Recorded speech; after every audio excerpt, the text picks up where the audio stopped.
El viernes 13 de junio de 1980, Betty Gore, de 30 años y madre de 2 hijos, fue encontrada muerta en su hogar en el condado de Collin, en el estado de Texas. La brutalidad del crimen conmocionó a los residentes del pequeño pueblo, y más aún cuando su atacante alegó haber actuado en defensa propia.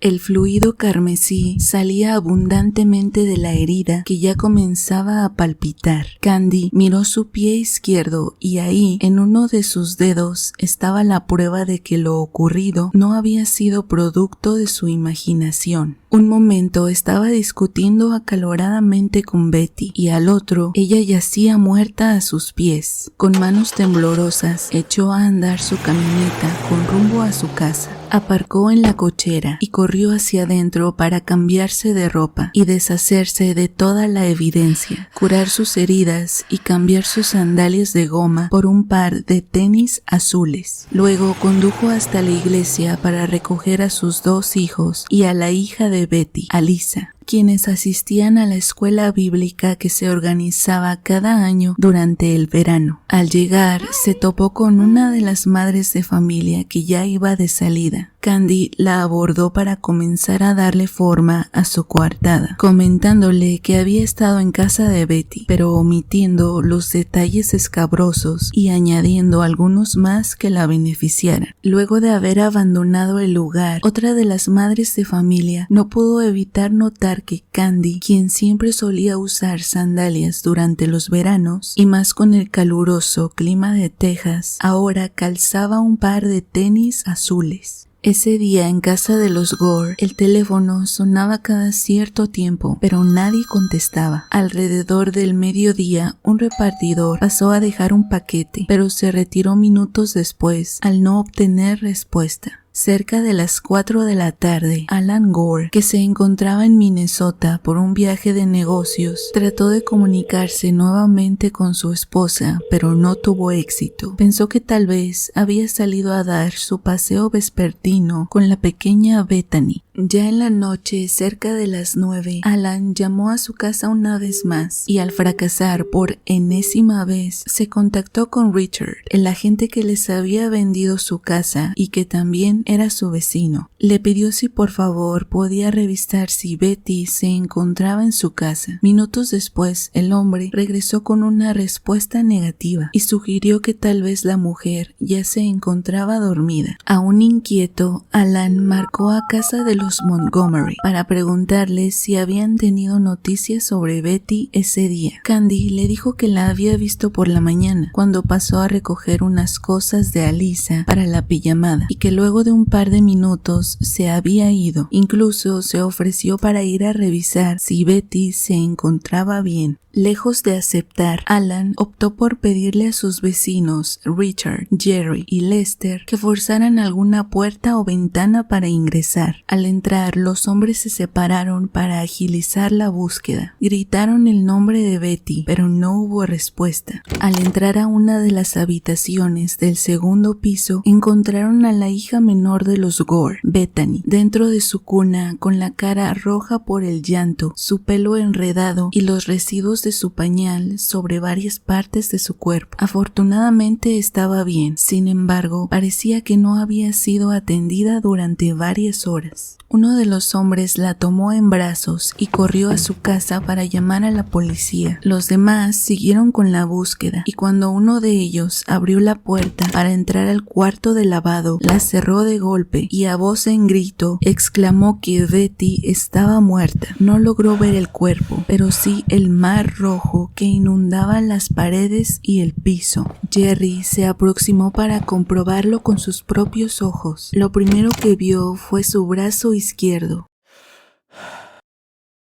flotando en el denso líquido hemático. Unos centímetros más adelante estaba su cabeza separada del cuerpo y la mitad de su rostro destrozada. Lester corrió hacia el teléfono que se encontraba en la cocina, pero antes de agarrarlo, el tono de una llamada entrante lo hizo detenerse en seco. Era Alan Gore.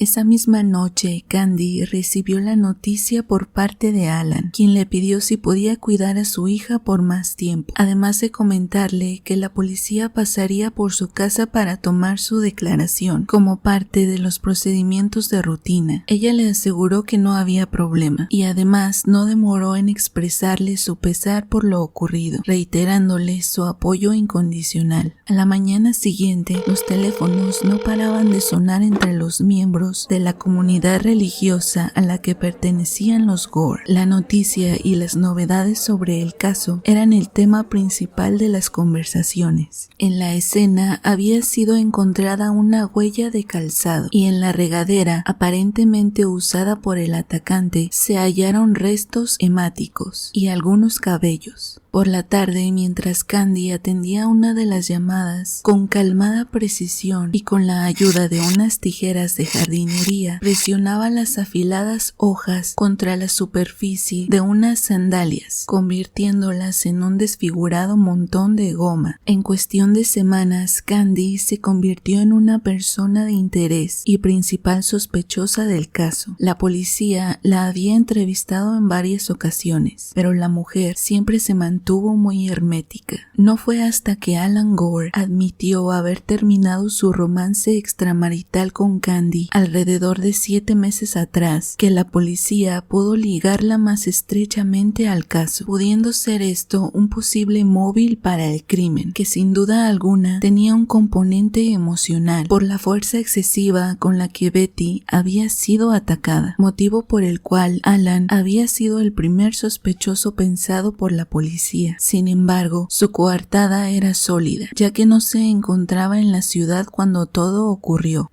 Candace Montgomery conoció a Betty Gore en 1977, cuando ambas formaban parte del coro de la iglesia metodista ubicada en la ciudad de Lucas, en el condado de Collin. La relación entre ambas familias surgió debido a la amistad que había entre las hijas de cada matrimonio. Con el paso de los meses, Candy comenzó a notar más a Alan Gore, y aunque su relación no iba más allá de la tímida cordialidad que se veía en aquella época, Candy no pudo evitar la curiosidad que despertaba en ella la personalidad de Alan, que encajaba a la perfección con el estereotipo del marido ideal. Su historia comenzó en el verano de 1978, mientras el cuarteto disfrutaba jugando un partido de voleibol en la cancha construida en los terrenos de la iglesia. Durante el improvisado encuentro, Candy y Alan habían colisionado accidentalmente al intentar golpear el balón al mismo tiempo. El incidente no pasó a mayores, pero ella experimentó una revelación. Se dio cuenta que estaba enamorada del marido de su amiga. Alan no era muy atractivo físicamente, sin embargo, la atracción de Candy iba más allá de eso. La vida con su esposo no era mala en muchos aspectos, pero ella comenzaba a sentirse aburrida de la cotidianeidad y no dejó de pensar para sí misma que Alan podría ser la persona ideal para ayudarla, pues además sentía que ambos tenían mucho en común. Todo comenzó gradualmente. Alan parecía bromear más con ella que con las demás mujeres de la iglesia. Conversaban después de cada servicio durante más tiempo del necesario y bromeaban sobre su incidente en el partido de voleibol. Conforme los días transcurrían, Candy comenzó a fantasear cada vez más. Tenía 29 años y, a excepción de su vida en familia con Pat y sus hijos, no estaba satisfecha con la relación íntima que tenía con su esposo, así que decidió actuar. Una noche después de su práctica del coro de la iglesia, le confesó a Alan sus sentimientos. Después de eso, su calculada aventura comenzó el 12 de diciembre de 1978, después de que ambos estuvieran de acuerdo en una serie de reglas establecidas que los dos seguirían al pie de la letra para mantener su romance ilícito lejos del ojo público. Una de las principales reglas era que todo terminaría si alguno de ellos comenzaba a involucrarse emocionalmente con el otro. Pero a pesar de planear todo al milímetro, luego de 11 meses, Candy terminó la aventura al darse cuenta de que Alan no estaba dispuesto a divorciarse de su esposa, a pesar de que ambos habían desarrollado una fuerte conexión emocional. Además, Betty comenzaba a tener sospechas sobre la fidelidad de su marido. Poco después de los hechos, Candy fue arrestada y acusada de un cargo de asesinato. Sin embargo, como la investigación aún se encontraba en curso y aún no había pruebas sólidas que la incriminaran directamente, fue liberada bajo fianza. A pesar de esto, las experticias no cesaron y Candy contrató a un abogado. Conforme el letrado iba ahondando en el caso, se dio cuenta que necesitaría ayuda adicional, así que sumó a un psiquiatra al equipo defensor. Candy argumentaba que no recordaba haber sido la autora de tan brutal ataque, y el doctor tratante, sospechando que la mujer pudo haber experimentado un episodio disociativo en el cual existe una desconexión en los pensamientos, recuerdos y acciones. Por esa razón, decidió hacer uso del controversial método de hipnosis. Su primer sesión juntos fue toda una revelación. Candy, en medio del trance, había admitido que odiaba profundamente a Betty por arruinar su vida, y cuando el doctor le pidió que recordara la primera vez en su vida que había sentido enojo, la situación comenzó a ponerse tensa. Una Candy de 4 años, furiosa y decepcionada porque un niño la había vencido en una carrera, tiró el jarrón favorito de su madre en un ataque de ira, y en lugar de disciplinarla como cualquier padre de la época hubiera hecho, la mujer le ordenó que se callara. Así lo hizo a partir de ese entonces, prohibiéndole a la pequeña Candy que mostrara sus sentimientos de enojo, incitándola a reprimirlos. En octubre de 1980 inició el juicio. La defensa de Candy argumentó que la mujer había actuado en defensa propia. El abogado defensor usó parte de la información recopilada de la mente de Candy para presentar el caso en la corte. La mujer subió al estrado y narró los hechos como a continuación se describen. Betty esperaba que Candy se presentara al mediodía, por lo que no pudo evitar su cara de pocos amigos cuando la mujer llamó a su puerta antes de lo previsto. Justo acababa de sentarse a descansar después de su ajetreada mañana entre tareas domésticas y atender a la pequeña Bethany, quien ahora se encontraba tomando la siesta. Betty la invitó a pasar, luego de que ambas estuvieron de acuerdo en que Alyssa pasara la tarde con los Montgomery, por lo que iba a necesitar un par de cosas. El plan fue totalmente imprevisto, pero Betty accedió de buena manera. Ambas caminaron a la cocina y Betty se sentó a la mesa con una taza de café. Candy estaba parada balanceando su cuerpo de un lado a otro mientras mantenía una charla trivial con su amiga, en medio de la cual Betty le soltó una pregunta que la dejó helada. Le preguntó si estaba teniendo una aventura con Alan, a lo que demasiado rápido ella respondió que no, y eso era cierto. Betty entrecerró los ojos e insistió preguntándole si alguna vez la tuvo. Atrapada y sin más opción, en voz baja respondió que sí, pero que había sido hace mucho tiempo. La mirada de su amiga se perdió detrás suyo, y nerviosa por el silencio, Candy le preguntó si él se lo había confesado. Betty le pidió que esperara un segundo. Se levantó abruptamente de su silla y se dirigió a la lavandería. Después de unos segundos, su amiga reapareció con el rostro tenso y sosteniendo en sus manos, sin mucha habilidad, una enorme y pesada hacha, mientras le ordenaba que dejara de ver a su marido. Candy quería salir inmediatamente de ahí, así que le recordó el motivo por el que había ido a su casa, por lo que Betty salió de su trance asesino asesino y comenzó a reunir las cosas de Alyssa. Al dárselas, la ira en la mirada de Betty había cesado y ahora solo había dolor en sus ojos. Al verla, Candy le tocó el brazo suavemente y le pidió disculpas. Eso encendió nuevamente su furia. Se sacudió la mano de su amiga, la empujó y corrió para tomar el hacha de donde la había dejado, para luego abalanzarse salvajemente contra Candy, gritándole "no puedes tenerlo", refiriéndose a su esposo. Candy se las arregló para poner sus manos en el afilado instrumento y ambas comenzaron a forcejear al tiempo que Candy le decía que se detuviera. En medio de todo, el lado sin filo del hacha golpeó la cabeza de Candy. «Tengo que matarte», respondió Betty con voz baja y fría. Su agitada confrontación de alguna manera las llevó al cuarto de lavandería, donde Betty propinó varios hachazos que no hirieron a Candy, pero uno de ellos acertó en uno de sus dedos del pie. En ese momento intentó arrebatarle nuevamente el hacha. Betty perdió el equilibrio y cayó de espaldas contra la lavadora, por lo que Candy no dudó en empuñar el arma contra su amiga y de un solo movimiento atacó la parte de atrás de su cabeza.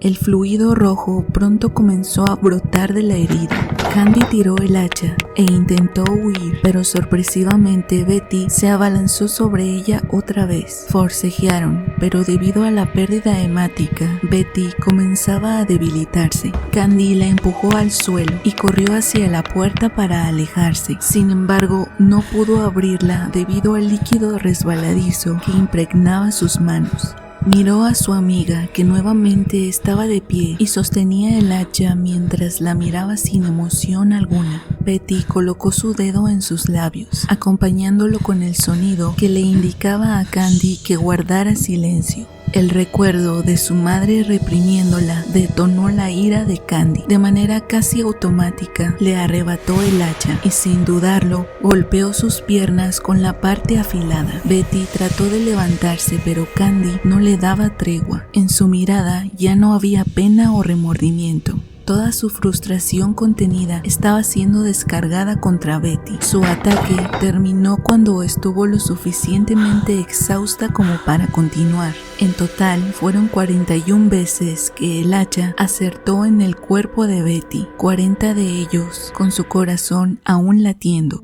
El fiscal de distrito, durante su alegato, argumentó que Candy pudo haber huido en lugar de atacar a Betty con el hacha, haciendo énfasis en que la cantidad de golpes propinados eran más de los necesarios para haber actuado en defensa propia. También estaba el hecho de que Candy había intentado desaparecer las evidencias y además había dejado rastros de su propio fluido hemático en casa de los Gore. A pesar de los fuertes argumentos del fiscal, el jurado, conformado por 9 mujeres y 3 hombres, hallaron a Candy Montgomery inocente del cargo imputado.